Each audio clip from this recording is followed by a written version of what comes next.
Hello guys, welcome back to my new video. তো দেখো, যেটা বলতে এসেছি বা তোমাদেরকে শেখাতে এসেছি, আমরা সবাই ইউটিউবে সফল হতে চাই বা ইউটিউবে ভিডিওস আপলোড করতে চাই, ঠিক আছে? তো মেন কথা যেটা সেটা হচ্ছে যে আমরা সবাই ভাবি যে আমাদের চ্যানেলটা 1,000 সাবস্ক্রাইবার পূরণ হয়ে যাক খুব তাড়াতাড়ি, বা 4,000 ওয়াচ টাইম যে আছে, ঘন্টা যেটা আছে ওটা খুব তাড়াতাড়ি পূরণ হয়ে যাক। এটা আমরা সবাই খুব তাড়াতাড়ি চাই, ঠিক আছে? আর এই জন্য আমরা খুব খাটাখাটনি করি, ঠিক আছে?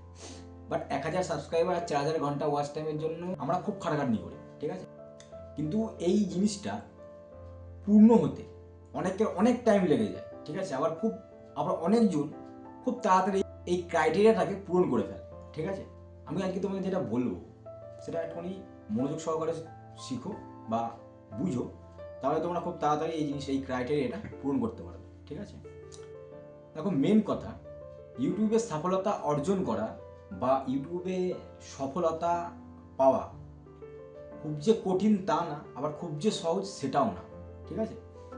মেন কথা, ইউটিউবে এমন এমন চ্যানেল রয়েছে যে সমস্ত চ্যানেলে লাখ লাখ ফলোয়ার বা লাখ লাখ সাবস্ক্রাইবার, ঠিক আছে? কিন্তু তাদের চ্যানেলের ভিউজের সংখ্যা জিরো। জিরো মানে যদি লাখ সাবস্ক্রাইবার হয়ে থাকে, যদি 1,00,000 সাবস্ক্রাইবার হয়ে থাকে, তাহলে তার চ্যানেলে মোটামুটি প্রত্যেক ভিডিওতে 10K সামথিং ভিউজ হওয়া দরকার, ঠিক আছে? ম্যাক্সিমাম। তো সেই তুলনায় সেই সব চ্যানেলের ভিউজ 10K তো দূরের কথা, 1K পর্যন্ত নেই, ঠিক আছে?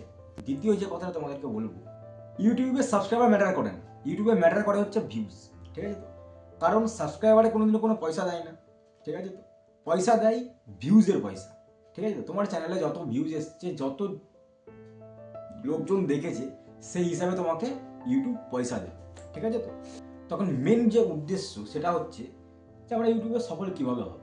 মানে অনেক ক্রিয়েটাররা কী করছে, ইউটিউবে 4,000 ঘন্টা ওয়াচ টাইম আর 1,000 সাবস্ক্রাইবারের জন্য অনেক কিছু করছে, ঠিক আছে? কিন্তু পাচ্ছে কিন্তু কেউ না, ঠিক আছে? তো পাওয়ার মূল উদ্দেশ্যটা কি? দেখো, মেন যে উদ্দেশ্যটা সেটা হচ্ছে তোমাকে একটা জিনিস ভাবতে হবে যে আমি সাবস্ক্রাইবারের পেছনে দৌড়াবো, ঠিক আছে? আমি দৌড়াবো কন্টেন্টের পিছনে, আমি দৌড়াবো ভালো থাম্বনেলের পিছনে, আমি দৌড়াবো ভালো টাইটেলের পিছনে, ঠিক আছে? তো আমি দৌড়াবো ভালো ট্যাগের পিছনে। এই 4-5টা জিনিস তুমি যদি মেনটেন করতে পারো, তাহলে তোমার ইউটিউব চ্যানেলে ভিউজ আসতে বাধ্য, ঠিক আছে? এটা মাথায় রাখতে হবে, ঠিক আছে? তো আর দ্বিতীয় যে ইম্পর্টেন্ট কথাটা সেটা হচ্ছে, তোমাদেরকে বলে দিই, ইউটিউবে অ্যালগোরিদম বলে কিছু একটা আছে, ঠিক আছে? তো এইবার আমি হয়তো কনফার্ম কিছু বলতে পারছি না যে ইউটিউবে কেমন করে লোকজন গ্রো হয়, ঠিক আছে? তবে আমি এইটুকুনি বলতে পারি আমার এক্সপিরিয়েন্স থেকে, 4-5 বছরের এক্সপিরিয়েন্স থেকে আমি এইটুকুনি বলতে পারি যে ইউটিউবে কনসিস্টেন্সি খুব গুরুত্বপূর্ণ একটা জিনিস।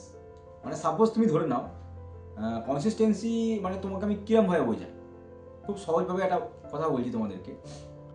তুমি যদি কোনো এক জায়গায় জব করো, ঠিক আছে? তো সেখানে তুমি যদি প্রত্যেক দিন জবে যাও বা কাজ করো, ঠিক আছে, তবে তুমি প্রত্যেক দিন পয়সা পাবে, ঠিক আছে? তো তুমি যদি সপ্তাহে একটা করে ভিডিও আপলোড করো, ঠিক আছে? তো তাহলে তোমাকে সপ্তাহে একটা করে ভিডিও আপলোড করে যেতে হবে, ঠিক আছে? তুমি যদি সপ্তাহে 2টো করে ভিডিও আপলোড করো বা 3টে করে ভিডিও আপলোড করো, তো তোমাকে সপ্তাহে 3টে করে ভিডিও আপলোড করে যেতে হবে।